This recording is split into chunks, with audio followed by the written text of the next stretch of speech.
Welcome to the first episode of our podcast. We don't have a name yet. No name. No name. We're working on it. Yeah.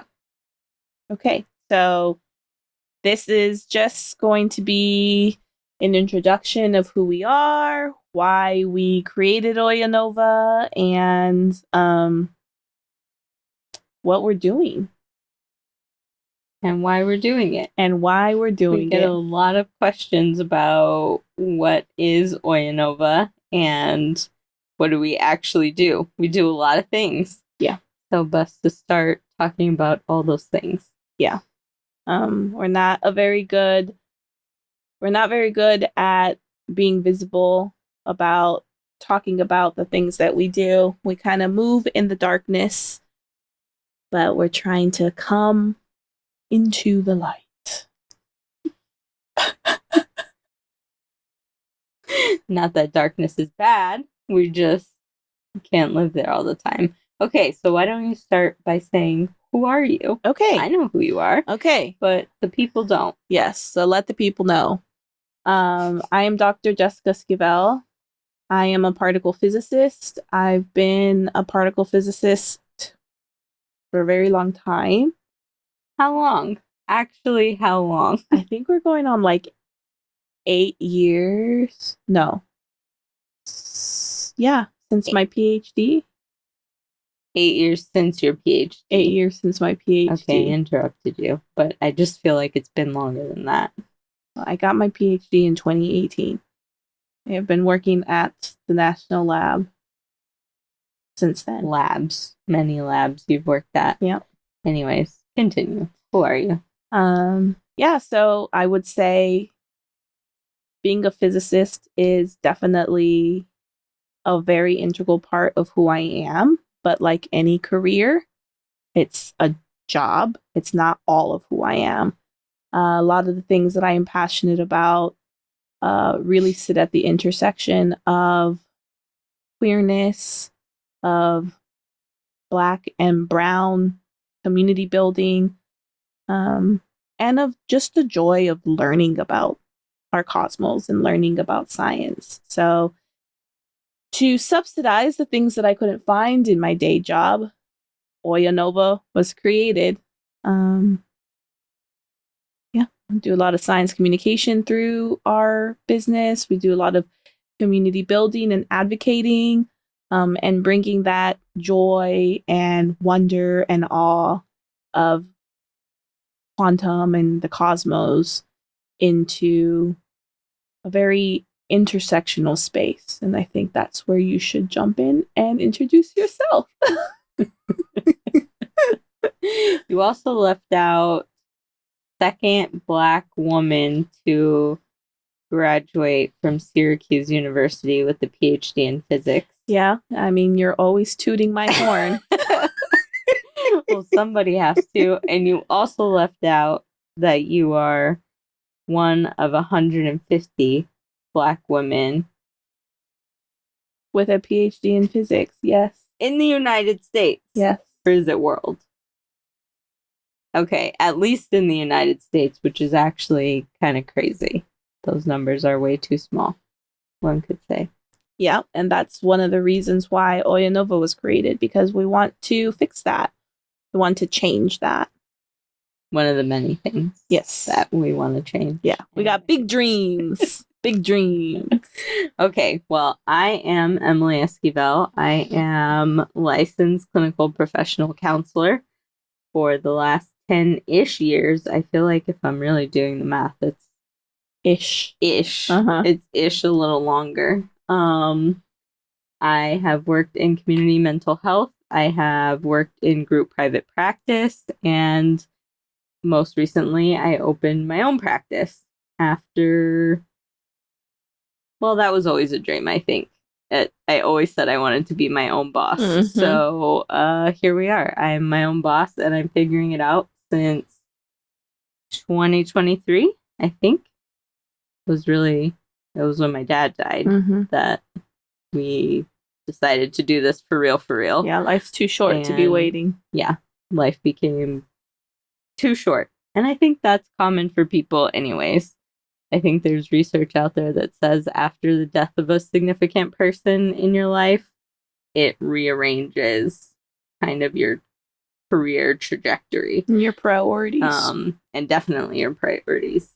So that is who I am. I bring the mental health aspect to Oyanova. I got my training, my first master's degree in psychiatry and religion in New York. And that is what really planted the seed to become a licensed clinical professional counselor. I learned sort of the history at Union and learned about queer theory, queer theology, and also through my own experience of therapy for my whole life practically. Learning the nuts and bolts and getting really excited about being able to help people transform in that way. So we come from two different sides, two different perspectives. Yeah, and a lot of people would say they don't go together. Who would say that? I don't know. Not us. We disagree.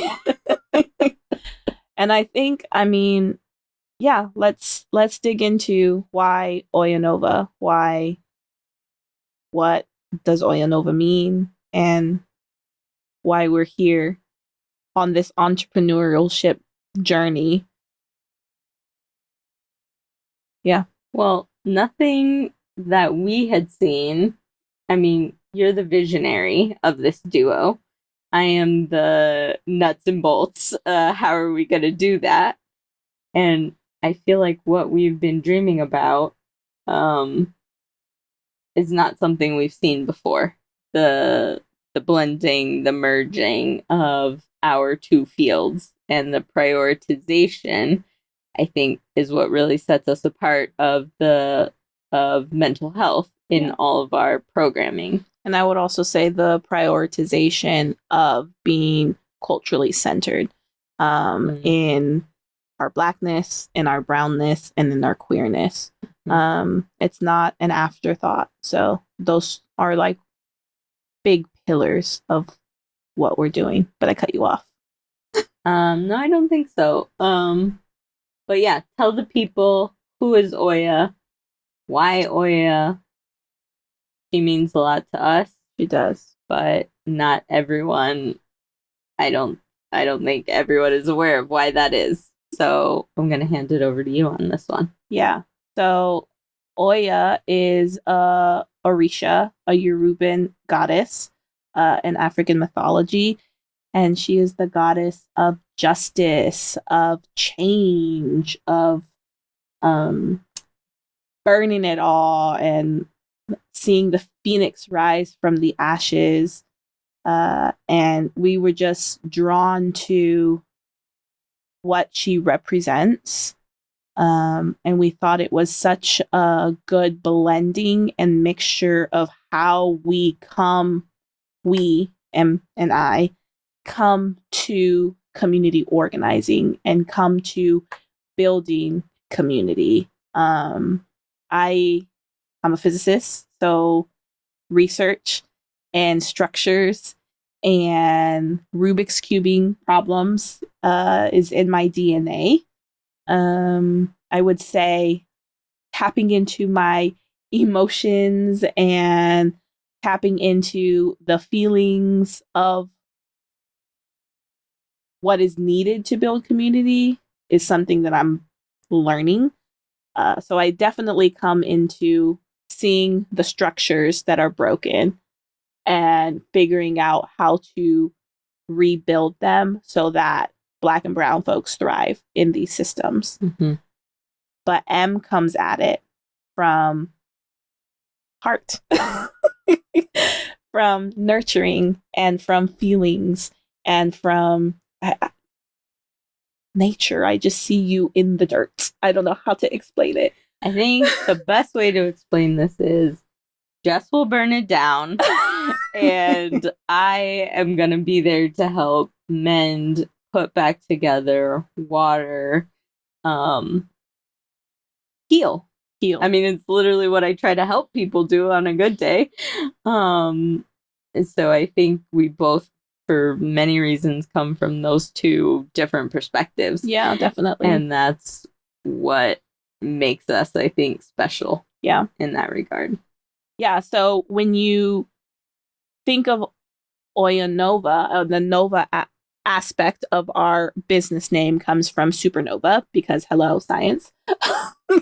But when you think of Oyanova, it really is just an enmeshment of who we are as people and how we move through the world and how we build and develop like these innovative social initiatives like Queer Quest, like Qubit, and we'll get into that down the line. But yeah, it's a beautiful thing. And I think we spent a lot of mental brain power and intentionality in making sure that we're building a business that is both of us, that brings together how we move in the world, and that also highlights and elevates like the values and the morals that we have. Yeah.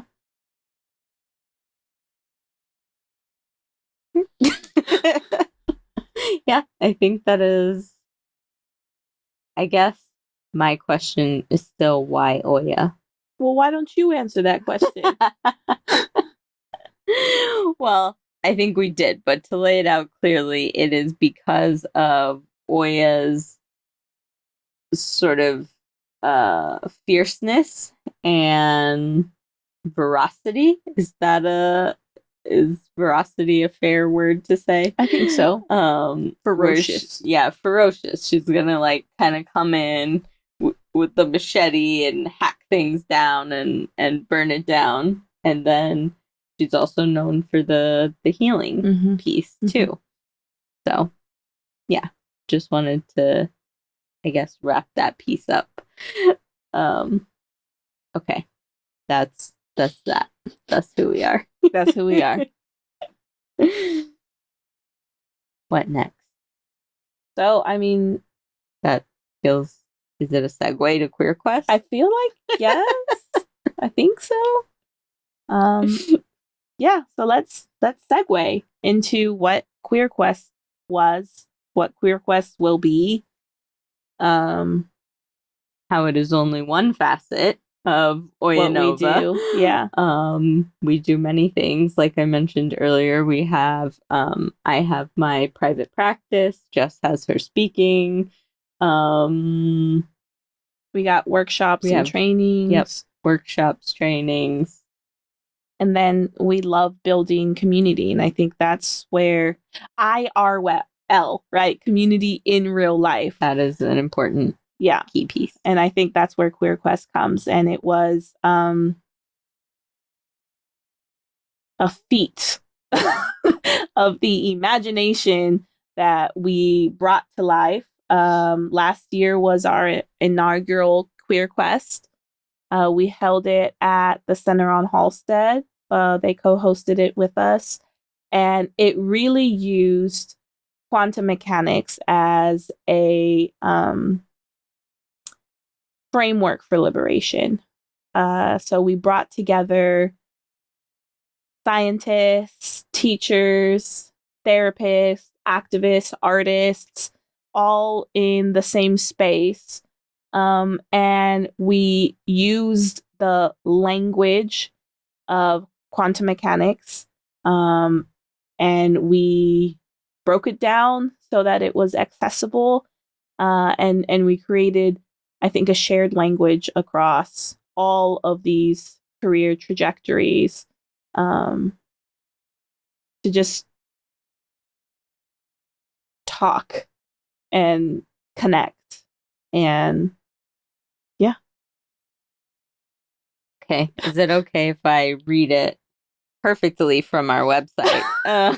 Because I think it encapsulates, I mean, we work hard on our website, and I think it encapsulates what the whole spirit was. So it says, step into the quantum realm of identity and possibility with Queer Quest, a journey to self-discovery.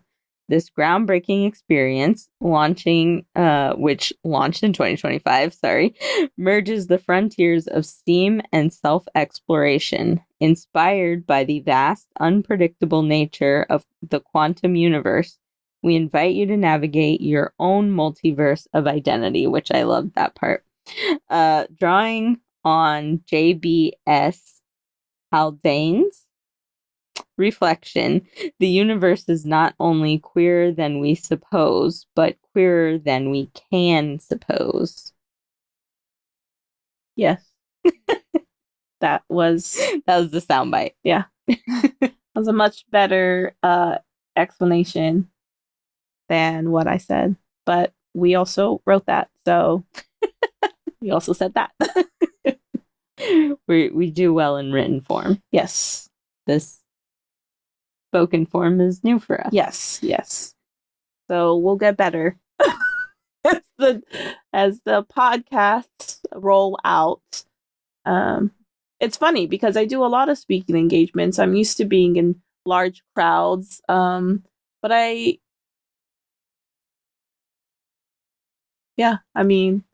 have a slide deck and I have a story to tell and I have practiced and curated the words that I'm going to use on that stage. So this is new for me too.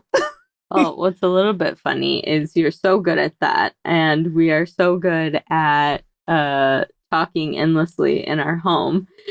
So having the mics now is a little intimidating. I agree. But it feels like we're kind of inviting folks into our space, our brains, to get to know us a little bit. And that's part of the goal here too. We have so many of these conversations without mics and cameras. Yeah. And I think that's also probably why it's so intimidating, is because these are the midnight musings that we have in the care and comfort of our own home. And we're kind of lifting the veil and being vulnerable and transparent and awkward and clunky. And yeah.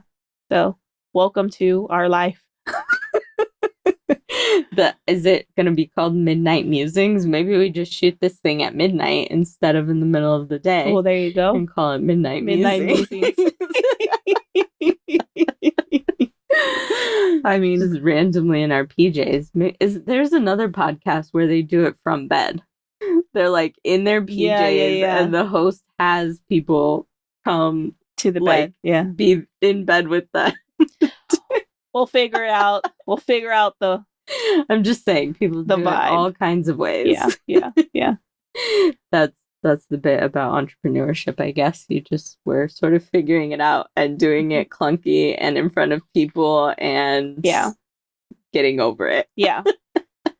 And I think that's the big fear for me, is that, I mean, if you were at Queer Quest, you know that we don't do anything half-ass. You know that we go kind of all in, and you wouldn't have been able to tell that was our first large scale event like that. I mean, people didn't believe us. No. Yeah. So being flawless, being perfect, right? That's definitely a edge I'm working on personally. So doing it messy, doing it raw. This is a podcast. This is what it is. Messy and raw. Mind you, you see the mics, you see the 3 camera views, you see the, audio tech in the background. So even raw and unfiltered is still filtered because I'm working on it. But maybe we should take something from the Gen Zers, because is Gen X Zers? They're the ones who want like the microphone and you just like being imperfect, and so maybe we just need to chill a little bit. Yeah. There's always something to learn from the youngins. Anyways, Yes. let's. Anyways, should we go back to Queer Quest or should we go back to how this all began in 2020? I think it was before 2020. I mean, it was definitely before 2020, but yeah, 2020, I think, like for many people, lit a fire under our ass in a way that we kind of never had before. Mm-hmm. Mm-hmm. The seed was always planted that we would do things. Mm-hmm. We would take off on some kind of entrepreneurship journey, I think, but it didn't really come to a head until 2020, when obviously George Floyd, Breonna Taylor, the system really, showed its ugly head, even though we knew it was there. Yeah. It was a moment of reckoning for us and the country, but also a moment of we don't really have the luxury of waiting. Yeah. And maybe we just be done waiting and stop hoping for crumbs at our respective institutions. Yeah. We were obviously not alone in that sentiment, but for us and all of our late night musings, something shifted. Yeah. Yeah. Yeah. I mean, you're right. I would just like to also highlight that Emma's very good at leading the conversation as a therapist. She's definitely taken on the host title. The hostess with the most. Really, really making me feel like you're in the hot seat. Yep. But okay, we're gonna take this journey wherever it leads us. And yeah, let me answer the question about why 2020.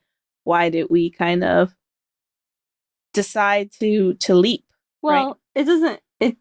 it's just a conversation. I was just saying, like, letting the people know that we didn't just set out to do Queer Quest. We didn't just like decide, oh, this would be nice. That it really started before 2020. We were dreaming up a better world for Black and brown people, queer people. We like nice things. We want to share in having nice things with our communities. And so it started way before that. But again, 2020 was when you and I were going on walks, because what else the hell were we going to do during COVID? Yep.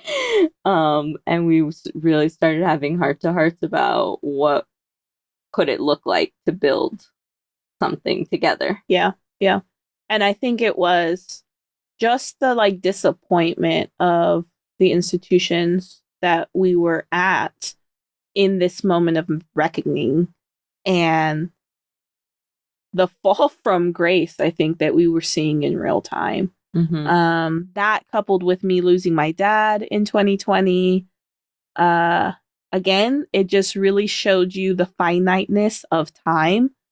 I remember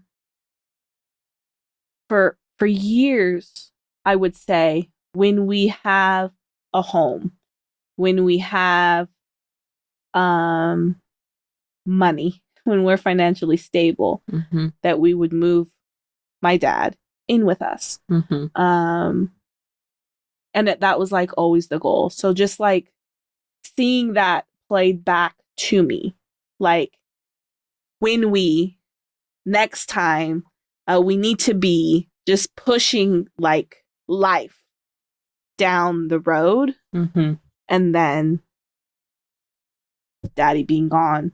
I don't know. It just lit a fire in me. I think it lit a fire in you of we can't wait anymore. We can't wait for these institutions to get it right. We can't wait for life to feel stable enough to start a business. What is stability? What is stability? We just can't wait anymore for the right time, because life is so damn short. So we started Oyanova.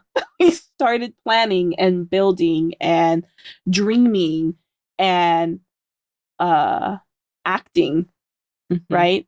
Making those dreams real, bringing Mm-hmm. them into our universe. Mm-hmm. Um, Well, and we had been talking like all the time about blending. I mean, our midnight musings are about mental health, are about Black women in STEAM, about queer folks, about all of us who live on the margins.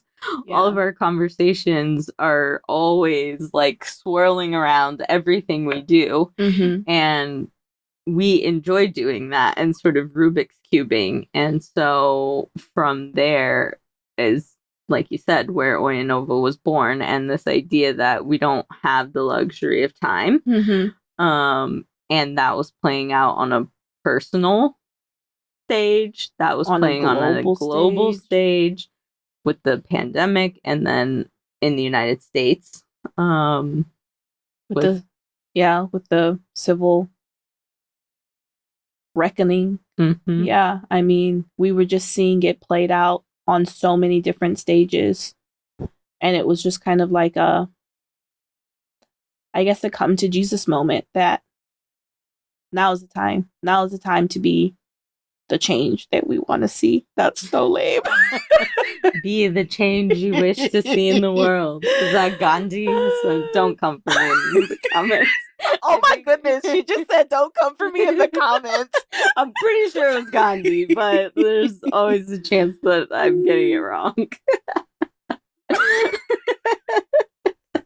Just don't ever come for either one of us in the comments, please. Be nice, guys. Okay, so it's 2020. We're having our long walks, our conversations. And both of us started dreaming up, like, what could it be like if Black women, queer folks, felt supported in the world of STEAM? Mm-hmm. How could we bring mental health, mental wellness into that space as a foundation rather than an afterthought? Mm-hmm. Supporting through and not supporting after trauma has occurred, right?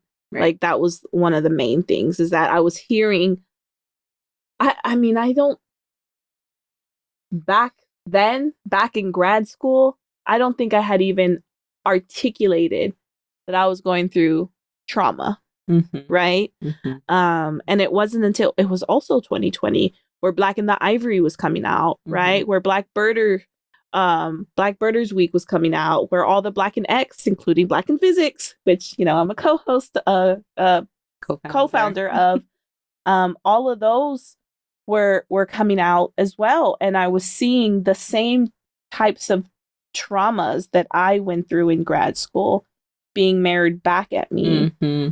And I was like, holy shit, this wasn't just me, or like being like reminded of something that had happened that I had buried so deep inside of my like psyche, mm-hmm. and being like gut punched with that also happened to me. So I think there was just like a lot of, how do we not do this anymore? Right? Mm-hmm. Like, how do we, I don't know, support our people from this harm, instead of just assuming that that would be the norm, right? Like questioning if that needed to be the standard, like questioning if we could create something different. Yeah, I'm blabbing. Well, and I was thinking that in like bringing my perspective of mental health, that it always feels like an afterthought. Mental health in schools, mental health in institutions, especially at that time, during the height of the pandemic, was like, oh, all of a sudden we're talking about how do we care for our workers? How do we make sure they're okay? And it was like all of a sudden we were having a bigger national conversation about mental health. Yeah. And it just felt too late. was kind of like,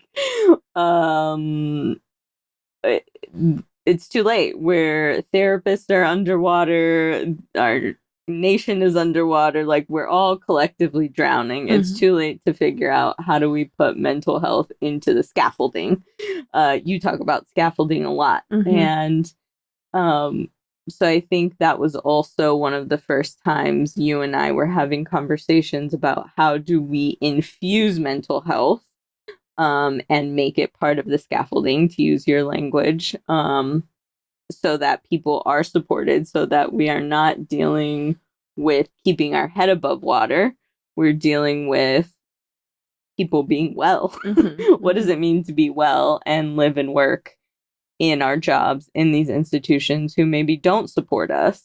How do we care for ourselves at the same time, not as an afterthought? Yeah.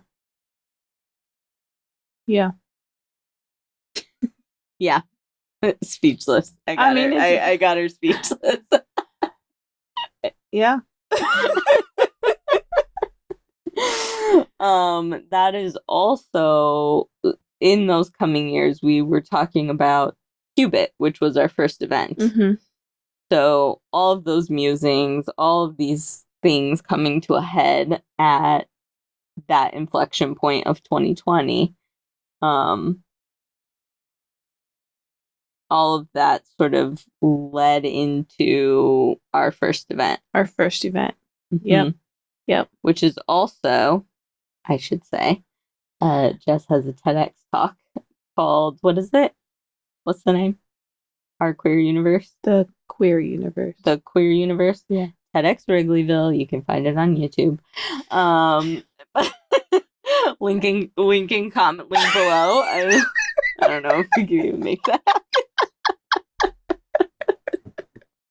Now we're just being silly. Okay. But you also got invited to do a TEDx talk at Wrigleyville. And so that, combined with everything we had been talking about, really birthed Qubit, which was our first event at the Museum of Science and Industry in 2022? 1 or 2. Yeah, we should know this. Yeah. But yeah, do you want to say more about that? Yeah, I mean, that was the first time that we created a space where queerness, where quantum, and where mental health kind of collided. And it was for middle school Black and Brown students in the Chicagoland area. We brought together organizations that span not just mental health, but also STEAM. And it was really birthed from the ideas that were highlighted in my TEDx talk. So it was our first like big scale event. And I think my favorite part of that event was a Black student raised their hand and asked, "So are you telling us that we're all queer?" And I don't know, there was just like curiosity in the question. There wasn't pushback or tension. There was just curiosity. And I said yes, and I responded with like the basics of quantum mechanics, and I talked about how, queer, it can be an all-encompassing word. It doesn't necessarily need to be associated with sexuality, but you could feel off in your classroom. You could feel queer amongst your classmates and colleagues. And I think a real human nature is to want to belong, but a lot of us in a lot of spaces feel like we don't. And by looking at quantum mechanical principles, there's a lot to be learned from the queerness of our universe. So really trying to show the vastness of quantum, and how we're way more coupled to the universe by being queer than we think. Mm-hmm. And just having that person, that little human, engage with the concepts at that event was everything. It was everything. Yeah. Mm-hmm. Yeah, I think sometimes we don't, like, as little queer black and brown kids, we don't get to, like, explore all the facets of our identity. So Qubit was really about creating space, I think. Mm-hmm. And that's what we're kind of learning we really like to do at Oyanova is create spaces, but create spaces where there is Nuance. yes, exactly. Nuance, play. Play is so important for the kiddos and the adults. Mm-hmm. But to really just open the space for questions, for things to not be so rigid and collapse. Mm-hmm. We want to expand people's thinking, not collapse it. Yeah. And have fun while we're doing it. When we become adults, we become so much less fun and curious and engaged because the world has shut us down at every turn. And so I think a really important part of Oyanova is allowing people of all ages to come and be like, what is this? What is that thing? What is this concept? Yeah. How can I understand quantum mechanics when I never thought I could? Yeah. How can I use superposition as a way to understand the many facets of my being and bringing them into alignment, right? How can I use coherence as a way to understand, I don't know, the different facets of society and and culture, right? And not collapse blackness into one, concept. Like, so yeah, that's one of my favorite things to do is teach the science, but then turn that language into something that's understandable and can be like mapped onto real tangible things that are happening in your life. And I just feel like you internalize the understanding and the concept much better when you can do that mapping, right? And that's what we saw at Queer Quest, right? Like we started with the language of quantum mechanics, and then we saw therapists mapping superposition and coherence and decoherence into like the things that they see in the therapy room. And that was fascinating. Yeah. My hot take, the subway takes, is that all therapists are actually scientists before we got like forced to be in this helping field. Because we're so curious about the universe, so many of us, and so many of us that were at the event, like you just said, were really engaging with the scientific concepts and mapping. You said mapping. The mapping, yeah. Mapping concepts from science onto like therapy world. Yeah. And that was a lot of fun. Yeah. That was like what we do all the time. all the time. Yeah. And now we had all of these attendees doing that and engaging in that way too. And really just kind of shifting their perspective on who does science and who can engage in science and who can engage in like talking about science. Shifted from that event, from Queer Quest. I mean, the therapist came into the space going, I don't know what this is. It's way above my head. And then by the end of the event, they were talking about quantum mechanics and making that map for themselves. And I think that was just such a beautiful thing. And then like recognizing that, our universe is a very complicated system, right? Quantum mechanics is a very complicated system, but so are human beings. And recognizing like the Rubik's cubing that they're doing in the therapy space with a client and understanding the complicated facets of a human being are the same type of skills that we as scientists use and trying to understand the complicated universe, right? And Rubik's cubing like what we do. So they're the same skills. It's the same, process that we're using.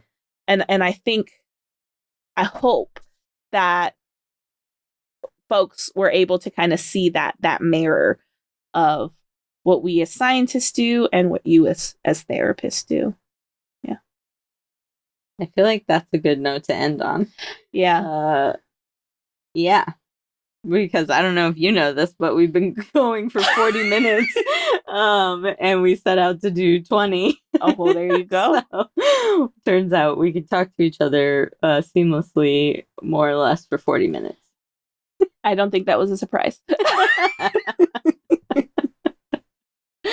Well, okay, I feel like we're gonna have to like come up with a jingle or something to wrap us up. What? You love a jingle. I wish y'all could be in the kitchen with us when Em decides that she is on a YouTube show. Maybe I'll get my own YouTube there you go. show after this. Welcome to my YouTube channel. This is in the kitchen, sola, cooking spaghetti, talking about the different ingredients that she's putting in. You got to chop them this way. This is my life, guys. I'm married to a ham. So maybe we start. We've got the bed option. We've got the kitchen option. I know. I'm not sure where this will end up. Well, let's leave it to our listeners to decide. All right. Well, that is it for episode 1. Any closing words? That's it. See you at Queer Quest. See you at see you on the next episode. How about that? All right. Thanks for staying this long. We will talk to you again soon.